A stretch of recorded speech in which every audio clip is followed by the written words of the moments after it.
Hi, it's me, Emma Kay, the author of The Terrible Truth About the Truth, the most beautiful book you will find on Amazon, available in all versions that you want in a book so that you don't have any excuse to not buy it. Yeah, but today I am not going to talk about my book. I've been talking about it for so long, and I'm not even sure if you guys are buying it. So, yeah, I decided to take a break and talk about something else.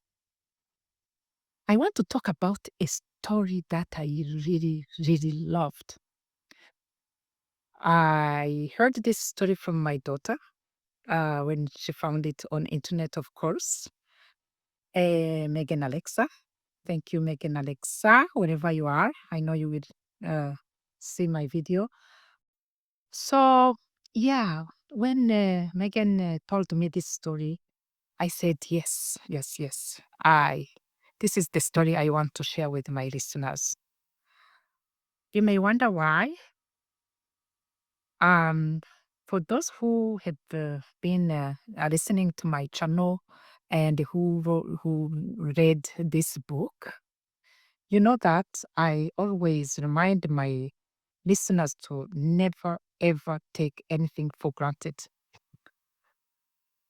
Yeah, that's why when I listened to the story, I said I have to list it on my YouTube channel, and I did. But after some time, after a few days, I decided to unlist it because I realized it wasn't getting enough attention or the attention I thought it deserved. So today I said, hmm, what if I retry and repost it? Because this is the time of the year when everyone is broke after spending all the money on holidays during holidays. So I said maybe this is the best time to post it. Yeah, and I said it was recounted by my daughter, Megan Alexa. So good news. You won't listen to my voice in this pre-recorded audio. Yeah, not my. You won't listen to my broken English or my accent or my ugly voice. It will be a much better voice of my daughter, Megan Alexa, and I really, really, really hope you like it. Thank you.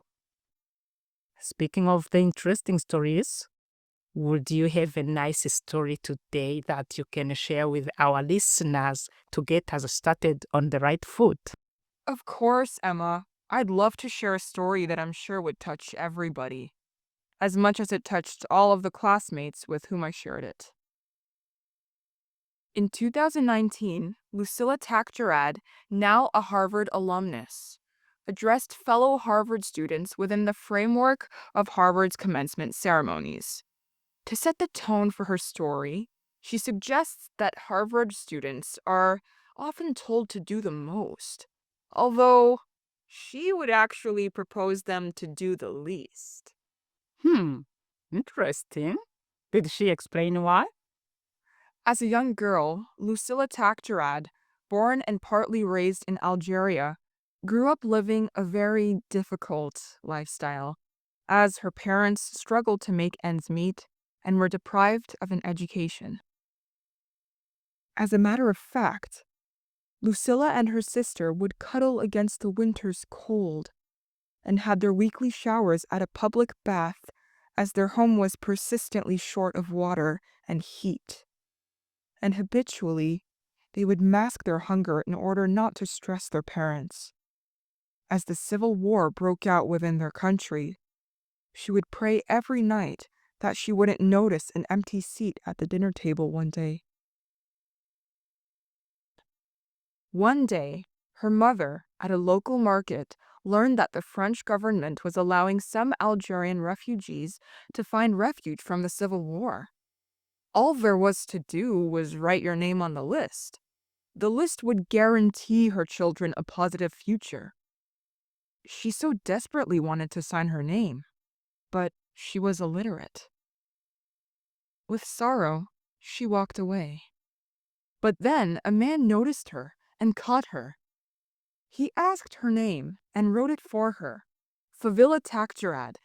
A few months later, the Takjerad family was fortunate enough to emigrate to France, later allowing Lucilla to attend a school recognized as the best in the world.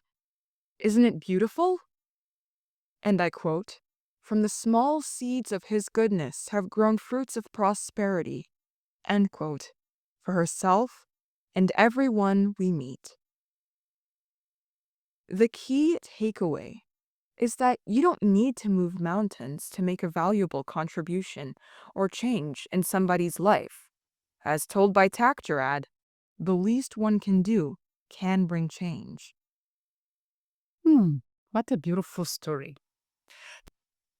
Thank you, Megan, not only for sharing this beautiful story, but also for dedicating your time to our show. And I am confident that our fans will be happy to hear more stories from you. After listening to this beautiful story, I want to conclude today's talk with this thought that belongs to the singer-songwriter, my very own younger brother Ben Rutabana, in his song, Imbaraga z'urukundo, the power of love.